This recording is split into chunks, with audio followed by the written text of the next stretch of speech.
The iPad Pro might be at the front of your mind and you think to yourself, what tablet should I buy? But I'm going to give you 7 reasons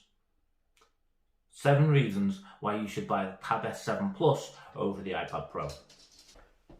Jumping straight in, the first reason is this guy, the S Pen. As they say, the pen is mightier than the sword, but it is also mightier than the Apple Pencil. So not only does this guy come in the box and make it better value than the Apple Pencil, because you haven't got to shell out more for the tablet and then more for the pencil separately, it's actually more useful. More useful in the sense that it doesn't need charging to write on the screen.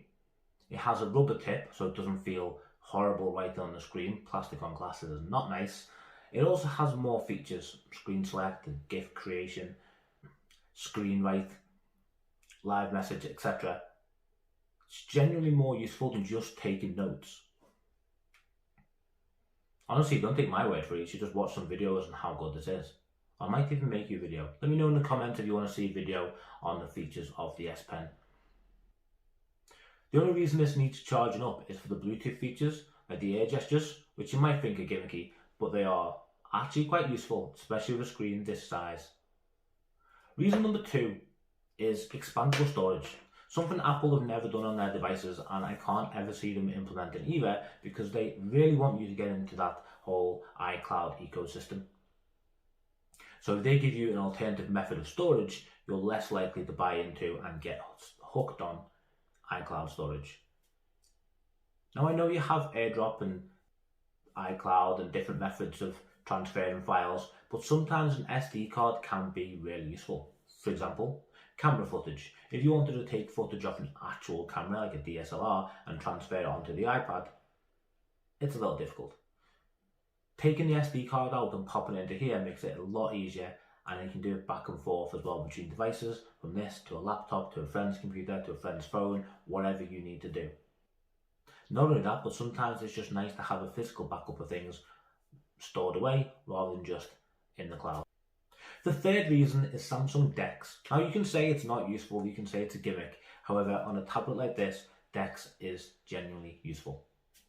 I'm a big fan of DeX, and if you're an Apple user and you think DeX is something you can live without, imagine if you plugged your phone into a screen and then that screen had Mac OS on it.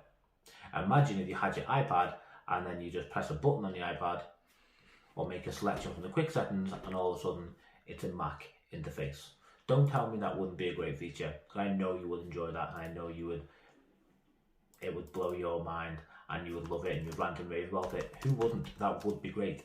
And that is essentially what DeX is. So it's not as fully fledged as Mac OS, but it is a Windows-like operating system that operates on the tablet, and it differentiates it from tablet mode to almost laptop replacement. That's what the iPad's been marketed as. Your next computer is not a computer.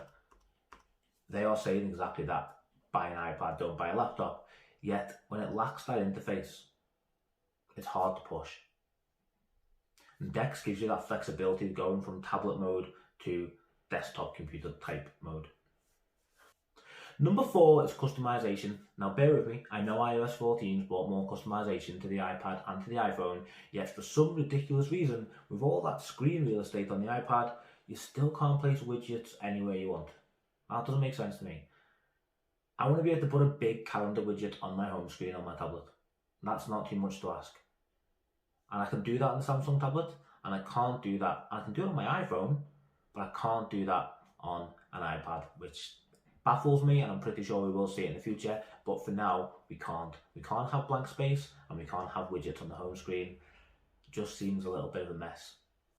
Number 5 is multitasking. Yes, the iPad's got multitasking. You can have 2 apps side by side and resize the size of the windows, and you can have that third pop-up type thing on the side that you can scroll through, and that's pretty neat. It is pretty cool, but it is limited in comparison to what you get on the Tab S7 Plus. Tab S7 Plus, I could have 2 apps running side by side, plus another app, i.e. Notes, over the top of that, and I can even change the transparency on the notes so I can still see what's behind it and make it more opaque whilst I write on notes, and I can still see the app that's running in the background, i.e. a video. I can do that with 3 apps on the screen, so half a screen, a quarter and a quarter, or I could do it with just one app and then a floating window that I can minimize and pop up whenever I need to. And again, to do it on an iPad, you kind of have to have it in the dock at the bottom and then pull it up from there. With the Tab S7, I can do it with any app that I have up and running by going to the app switcher, or I can do it from the pull-out side, or from the pull-out bar on the side on the edge panel, and I can pull in any app from the app tray and bring it as a pop-up window or have it running side by side, the current app I have open. It just takes multitasking to that next level. Almost to the end of this now, and stick with me because I promised the last one is a good one. But now, number 6. Number 6 is the camera replacement. Now, as I mentioned earlier, they are trying to market the iPad as a laptop replacement, and in this age now, everyone is making a lot of Zoom calls or online conference calls. Having that camera on the side of the iPad when it's in landscape mode is just wrong, for lack of a better word. If it wants to be more laptop-like, it needs to be at the top. And that's exactly where it is on the Tab S7. Feels more laptop-like, more computer-like. It gives a better interface and it looks more personal when you're watching video rather than looking over to the side when you're on a conference call. And finally, number 7. As the world falls apart, Apple and Epic are battling it out in court over rights to the App Store and whether Apple are being unfair to app developers. It looks like we're never going to see Fortnite on the iPad or iPhone again, RIP. But it's much more than that. The Tab S7 Plus still has Fortnite and gives you access to Xbox Live and Stadia. Now, whether you like Stadia, whether you like Xbox Live, or whether you just want to play Fortnite, this is the best place for gaming on the go. Simple. That screen is beautiful. B-E-A, beautiful. It's like a tiny TV I can just shove in a case and put in the bag, and I can still game.